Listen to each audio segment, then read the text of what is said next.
بسم الله الرحمن الرحيم. الحمد لله والصلاة والسلام على رسول الله. أيها الإخوة الأحباب، الحقيقة في هذا اليوم أنا حبيت أتكلم معكم شوية.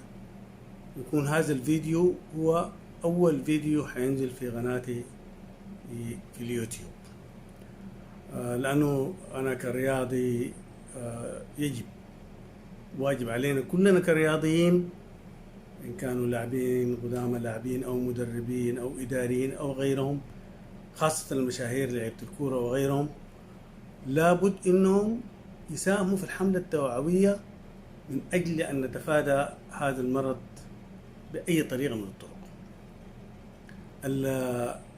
أنا لن أتحدث عن كورونا لأنه كتب عنها ما كتب وقيل عنها ما قيل، يعني ما كتب فيها لم يكتب في أي شيء آخر.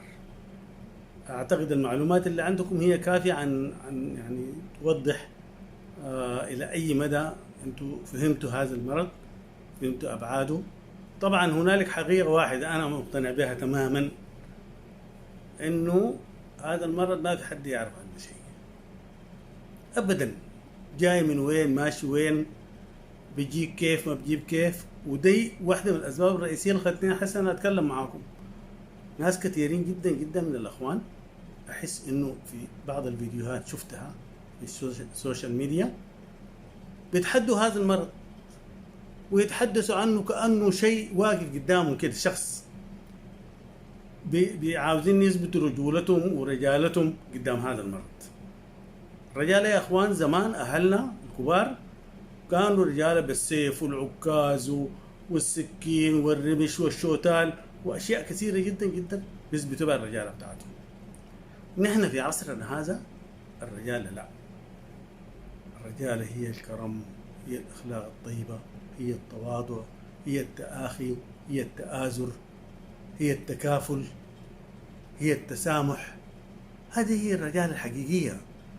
اليوم إذا في الظروف اللي احنا عايشين فيها، إذا في واحد من الشباب أو غير الشباب مشى وشاف أسرة وفقيرة ووقف معاها، خاصة الأسر اللي بتاخذ رزق اليوم باليوم، وجاء مثلا حظر التجول حرمهم من هذه يعني المهنة بتاعتهم، إذا هذا الشاب أو الشخص استطاع إنه يقف مع هذه الأسرة ويدعمها، والله ده أرجى زوج في السودان.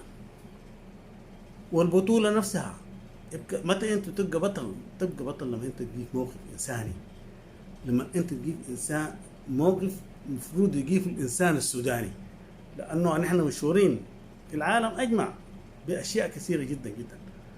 هذا الوقت الذي يجب أن نعكسها فيها تماما، إنه نحن نتكافل بيناتنا، اللقمة دي نقسمها بيننا وبين جارنا اللي ما عنده حاجة يأكلها دي نقسم اللقمة دي معه. الإنسان اللي محتاج لنا لازم نقف معه. لا يمكن أنا أمسك يدي ولا أمسك أي شيء على أساس إنه أنا يعني عايز أعمل شنو أنا في الدنيا.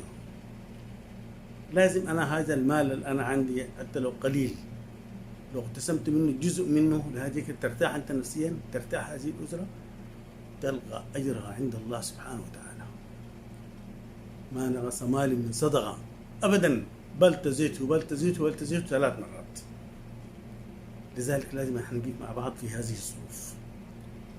طيب الشيء الثاني والهام وأهم من هذا كله، صراحة أنا قريت تقرير اللي هي كلية لندن للصحة، المناطق الحارة والوبائيات، تقرير خطير، تقرير مخيف، إنه متوقعين من يوم 13 إلى 23 أبريل يرتفع العدد إلى 1000 حالة من حالات الكورونا في السودان، ثم بعد ذلك من يوم 30 أبريل إلى يوم 13 مايو يرتفع إلى 10,000، وهذا الرقم ربما يتضاعف 10 أضعاف. إن شاء الله يا رب العالمين ما يحصل هذا الكلام، لكن نحن لابد نكون ناس واقعيين. نحن لازم نكون واقعيين، ولازم الرجالة بتاعتنا تبقى في إنه نحن نحمي أسرنا، نحمي أنفسنا أولا، أسرنا، مجتمعنا، ناس حلتنا، أولاد حلتنا، بنات حلتنا، ناس البلد بتاعنا، السودان كله، كل السودان. انت الان اذا كان باي حال من الاحوال انت لا قدر الله انت اصبت، انت ممكن تعدي اسرتك كلها. انت ما عارف اللحظات الاليمه اللي انت ممكن تعيشها معاهم كيف. ثانيا الاسره ذاتهم ممكن ينشروا الشغلانه دي، اذا كان انتشرت فيهم هم ينشروها للجيران والجيران للجيران، تملى الحله كلها. ناس الحله يملوها، ناس المدينه كلها، ناس القريه كلها. يا اخواننا لازم نصحى، لازم نكون واعيين، لازم نقدر حجم الخطوره. ما نقول لكن احنا لا سبهللين، لا لا يا اخي، ما كورونا شنو تعمل لنا حاجه؟ يا رجل كيف ما تعمل لك حاجه؟ كورونا دي انت اللي تستطيع ان تواجهها. ثانيا ما عندها علاج يا اخواننا، هي ما عندها علاج. علاجها ده انت تقعد في البيت. قعدتك انت في البيت دي اول حاجه انت امنت نفسك، امنت اسرتك، امنت المجتمع بتاعك، امنت السودان كله. نحن لما نقول الان القومه لك يا وطني والقومه للسودان ليست بالمال فقط، لازم ان احنا نوقيه شر المصائب هذه، شر البلاء والحوادث والاشياء والامراض والاوبئه وهذه الاشياء. هذا جزء من العمل الوطني.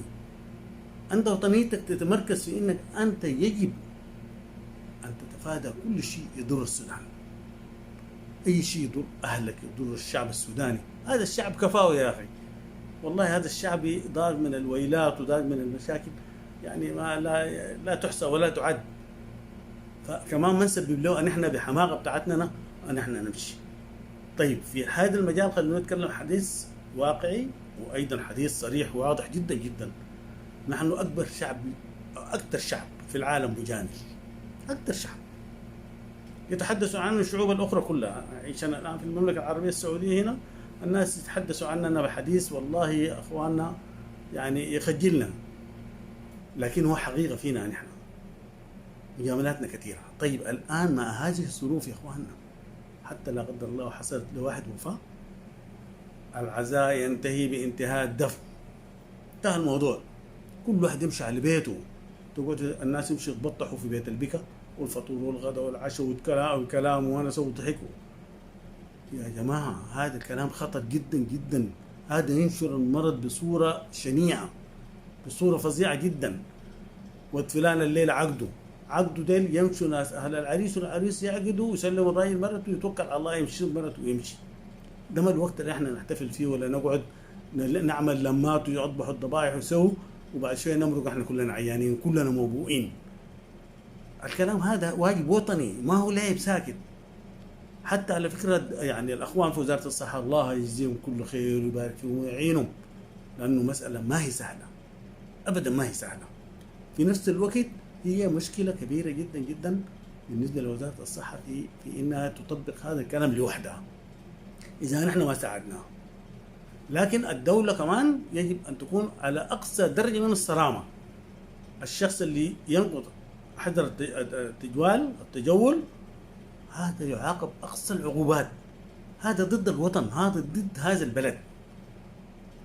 طيب عندي حديث آخر، وأنا حديثي كله يا جماعة والله من قلب إلى قلب.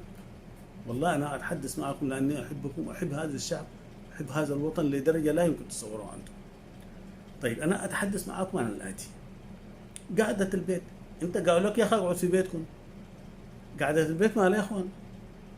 والله نحن وجدنا نحن الآن محبوسين 24 ساعة ما قادرين نطلع من البيت نهائيا. لكن شوف الفوائد اللي احنا لقيناها. أول حاجة تلقى فائدة إنك تجلس مع أسرتك. في الأيام العادية الناس جارية، كل الناس دي جارية جري شديد جدا جدا، ما في زول لاقي فرصة يقعد مع أبوه ولا أمه، مع جدته، حبوبته.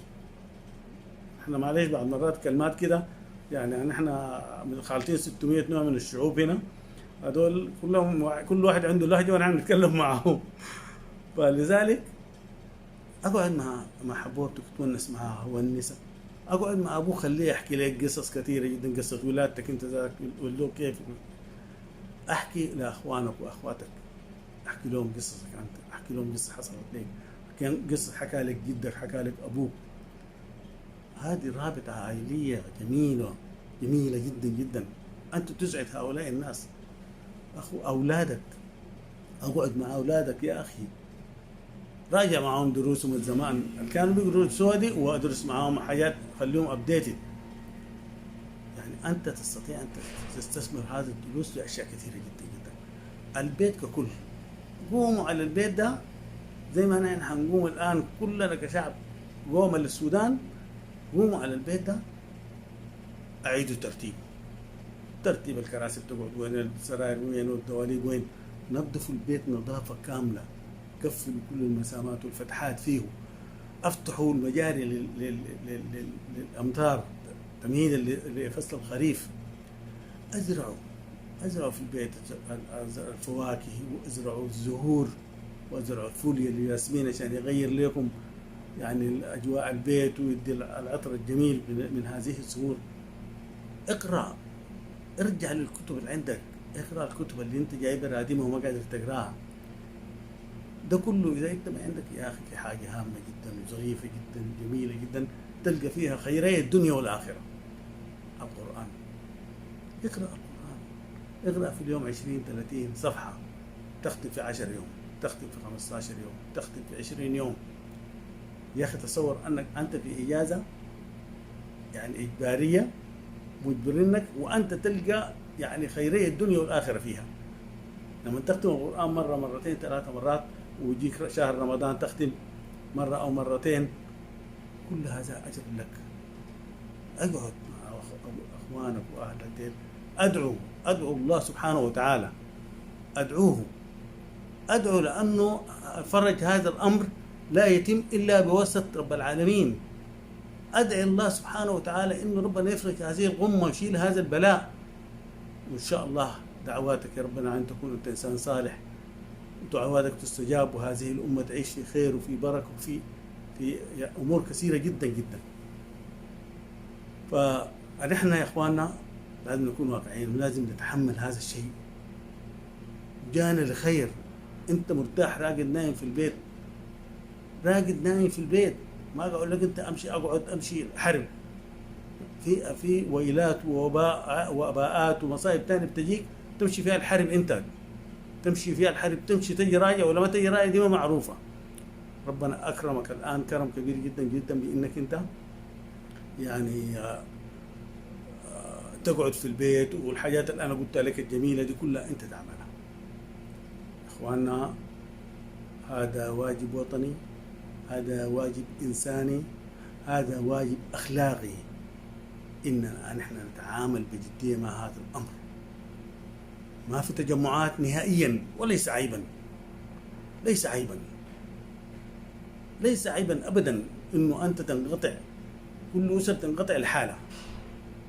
الان ربنا اكرمكم بشيء ثاني، الان في السوشيال ميديا في برامج كثيره جدا جدا عن طريق الفيديو، تستطيع انك تتصل باهلك وتتونس معهم عبر الفيديو وكانكم قاعدين، ونحن حسن نتونس مع اولادنا في كندا ونتونس معاهم كانهم قاعدين معانا. طيب ربنا اكرمكم بهذه النعمه، خلاص اذا دار الونسات ودارين قاعدات تتونس عبر هذه الاشياء. لكن في الوقت الحالي لا تطلع الشارع ده الا لامر هام جدا جدا جدا. ثانيا، خذ في بالك حاجه واحده، انت بقعدك في البيت ده انت تكرم شعب كامل. يعني الان لما نخرج كشعب سوداني من هذه المأساة العالمية، نطلع فيها بسلامتنا، سلامة شعبنا، ونقلل عدد الوفيات وعدد المصابين بهذا المرض. هذا بداية ثورة حقيقية لبناء السودان، The Great Sudan. نستطيع أن نبنيه بهذه التصرفات الآن الجادة. إذا ما كنا جادين ورسميين في هذا الوقت لن نكون جادين ولا صارمين ولا ناس قوميين في أي وقت من الأوقات الأخرى.